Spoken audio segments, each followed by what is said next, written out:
to Unpo's British Science Week podcast, featuring a physicist talking about what they do every day. Today, Erin speaks to a physicist who studies the environment, sometimes even from spy planes. So, hello and welcome. I'm Erin, a physicist at the University of Manchester, a physics student. I'm here today with Paul. Hello, Paul. Hello. Hi, Erin.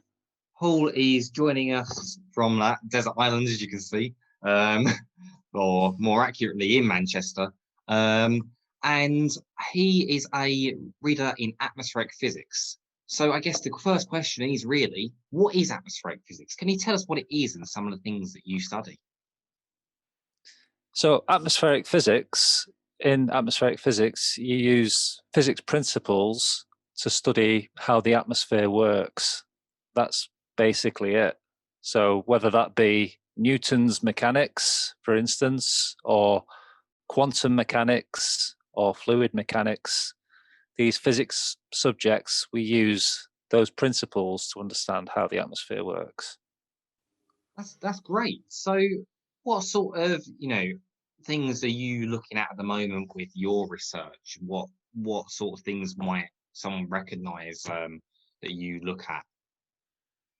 A big thing for me at the moment is to try to understand how mixed phase clouds work in the atmosphere.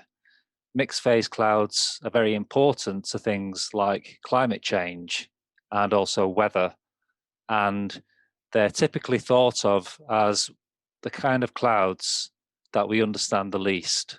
So if we're trying to understand how the climate temperature is going to change over the next 50 years, there are a lot of uncertainties in the calculations we have to make to try to understand how much the temperature is going to change.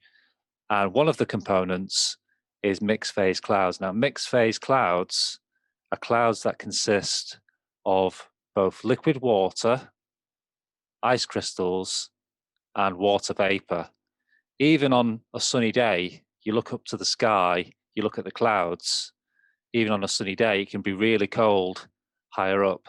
It can be cold enough to have ice in the clouds. And some of the ice can start to grow. Even if you have some rain on the ground, it may have started its life as an ice crystal higher up in the atmosphere.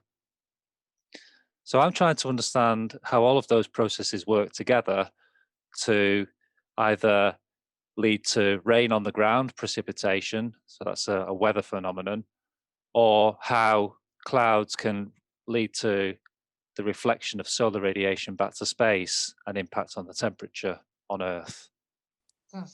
That's really interesting. I think a lot of people will probably be surprised that it's something that we don't actually understand properly, because I think it's very easy just to look up and assume we know everything about something we can see, but actually there's still loads to discover about the stuff that's all around us, which I think is really, really cool.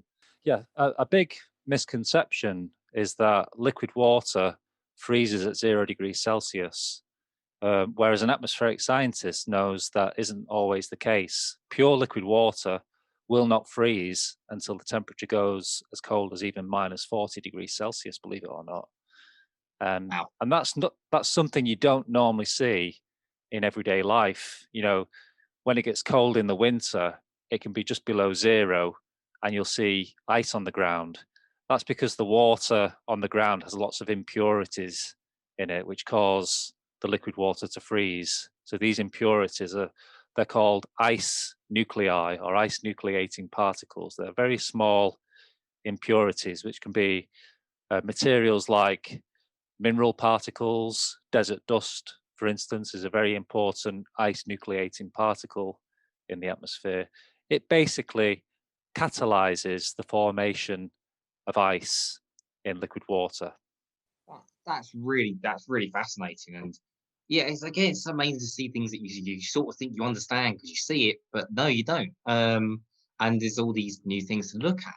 So clearly it's important. You mentioned earlier about the impact on climate change that we could have, but I think for many people, when we think of physics, we tend to think of, say, quantum stuff or like particles or space.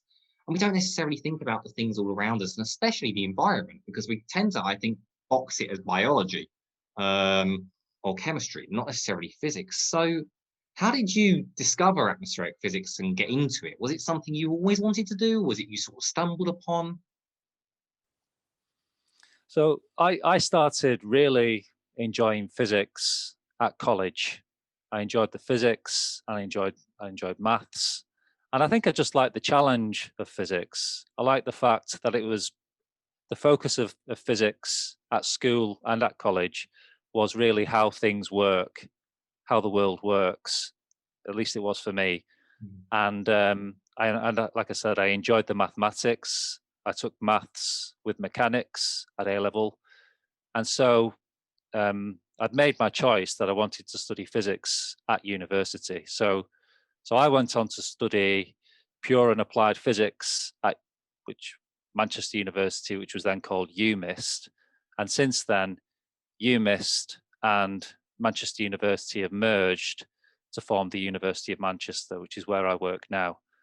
I got to the end of my degree at UMIST, and I wanted to study more. And I was lucky at the time because at the time the physics department had a department for atmospheric physics, and that kind of appealed to me a lot because it encompassed a lot of the physics that I've been learning about.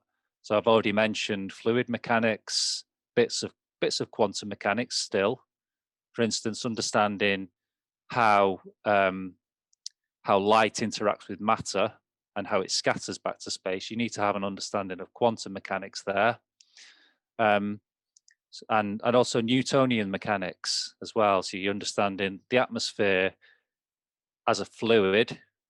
Right. It can be understood as a Newtonian system, so Newton's mechanics.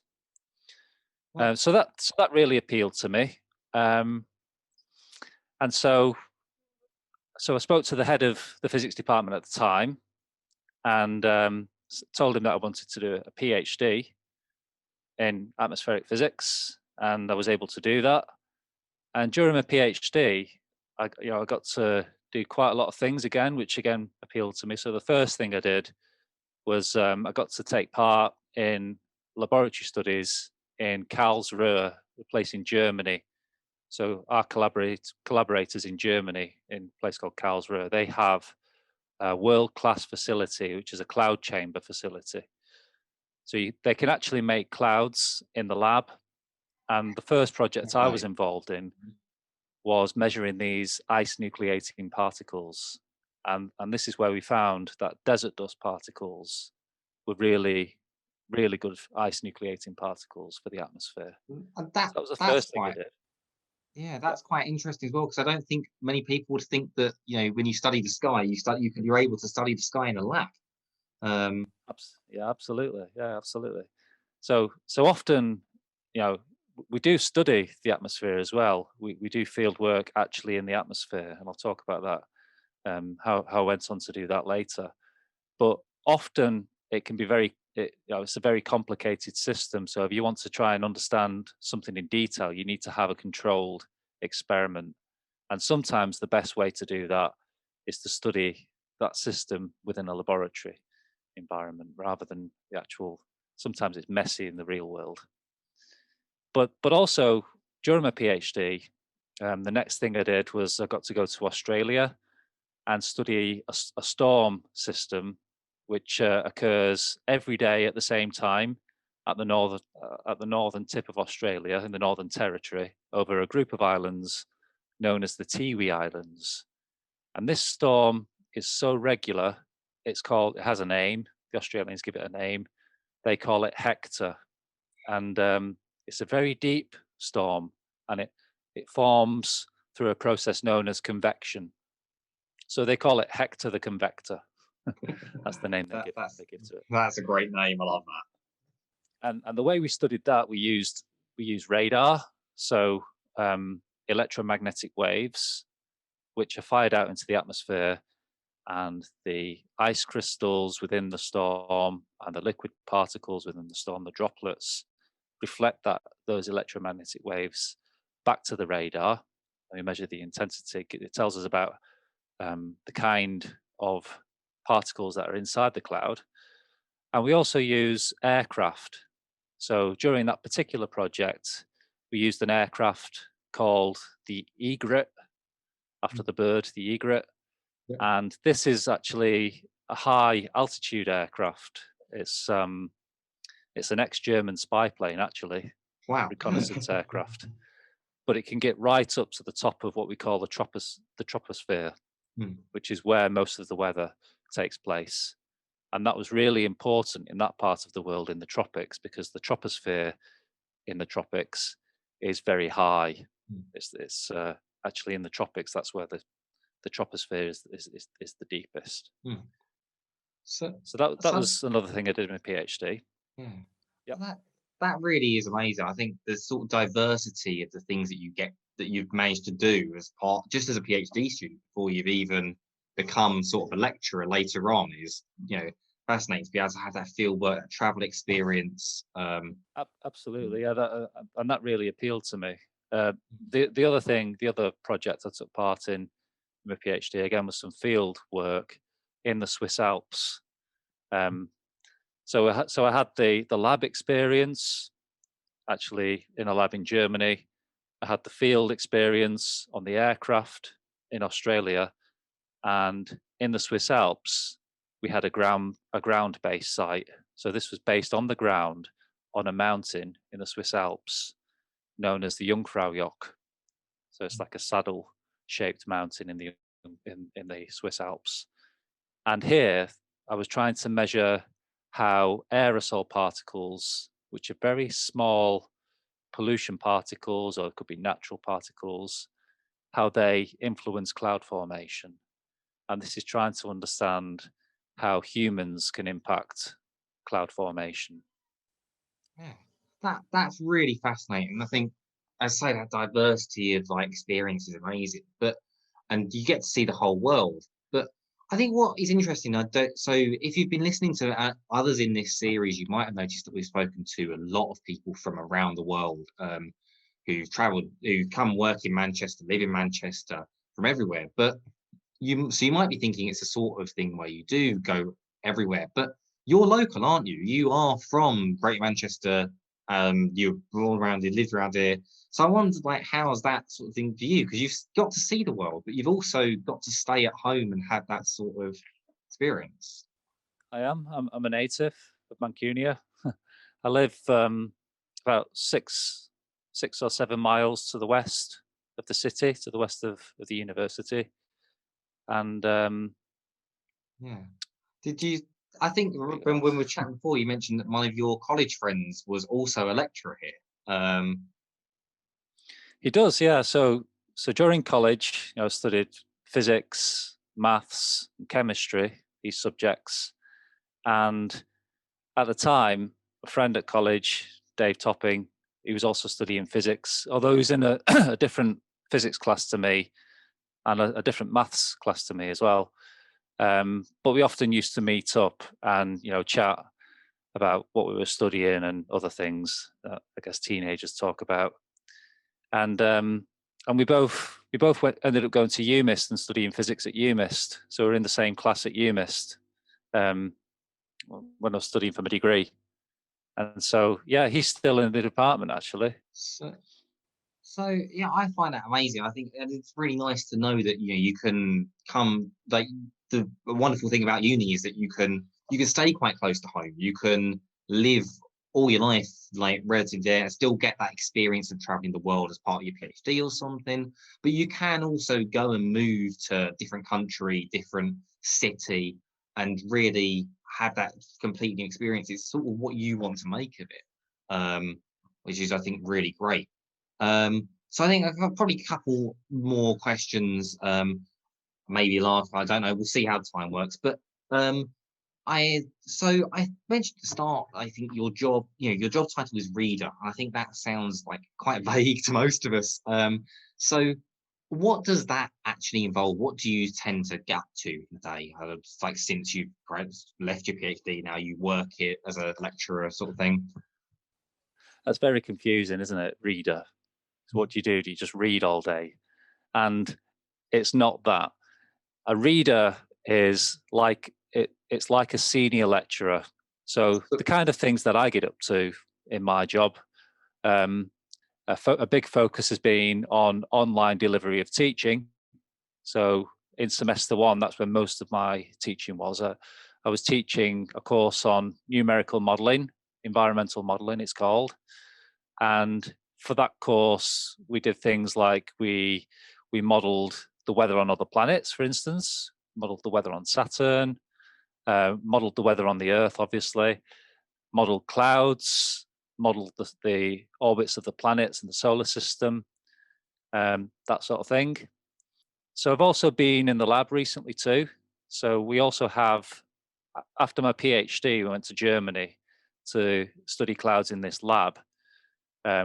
We then built our own lab facility at the University of Manchester. So we have our own cloud chamber and cold room setup. And this cold room setup, this cloud chamber, it's huge. It spans 3 floors of the building where I work. You can cool it down to minus 55 degrees Celsius, so you can study most of the temperature range of the atmosphere. That's about Antarctica, isn't it? Roughly, sort of. Pretty much. Although actually, in the tropics, the cold point in the tropopause is more like minus 70. So there's a little bit of a way to go to be able to study that region. But yeah, the kind of things I've been studying in the lab with a postdoc is we've been looking at how supercooled droplets. So what I mean by supercooled is they're cooled below 0 degrees Celsius. They're very common in the atmosphere. So how these supercooled droplets collide with pre-existing ice crystals, so ice crystals that are already in the atmosphere, how they collide and break up and result in many more ice crystals. So this area of research is known as secondary ice production or secondary ice multiplication. And it's thought to be a really important area for increasing precipitation in clouds, which is misrepresented in all weather forecasts and all climate models. So I'm trying to understand how to better represent that in weather forecasts and climate models. So that's good. Hopefully, going to have a real sort of impact, and that is amazing. It's really great to be able to get hands and dirty and do that sort of thing. So I think I've got one more question, and that is, what do you think is the coolest thing about the atmosphere? What's the coolest thing you've come across that you think that's just amazing? Let me have a think about this. Okay. I'll think back to the coolest thing, probably when I saw it, the coolest thing, as I've been studying all of this, one of the coolest things I've seen during the time here is on the aircraft, on the research aircraft, and making measurements of mixed phase clouds with an instrument known as the Cloud Particle Imager. And this was a state-of-the-art instrument which is able to image really small ice crystals in great detail. And what you see is, or what I saw was perhaps not what I was expecting. I was expecting to see these perfect ice crystals, the kind of ice crystals that you see on a Christmas card, these 6-pointed star-shaped ice crystals, hexagonal shaped. But what you tend to see, you do see that basic shape, but you see they're longer on some sides than they are on other sides. And quite common, what you'll see is there are lots of aggregates together. But yeah, seeing these ice crystals in all the detail was truly fascinating to me. I bet. And they're very small, aren't they? How big are they roughly? Like, yeah, so typical sizes of these ice crystals, you're talking between probably 10 microns, that's 10 millionths of a meter. Yeah, that's So mad, divide a meter by a million and then times it by 10. And so 100,000 thousandths of a meter, and up to probably most of the ice crystals, you're talking up to maybe 500 microns, so 500 millionths of a meter. So that's tiny to be seeing. That's mad to see such amazing detail. So yeah, thanks for chatting to us today, Paul. It's been really interesting for me. I hope that you have also found it interesting at home. And yeah, so Absolutely. thanks for your time. Thank you very much. Thank you for joining us for today's interview. We really hope you enjoyed it and that you will join us tomorrow when we meet René Breton, an astrophysicist. Don't forget to like and subscribe as ever, and spread the word to your friends. The hashtag is BSW21, and our social media accounts are at UOM Viz Outreach.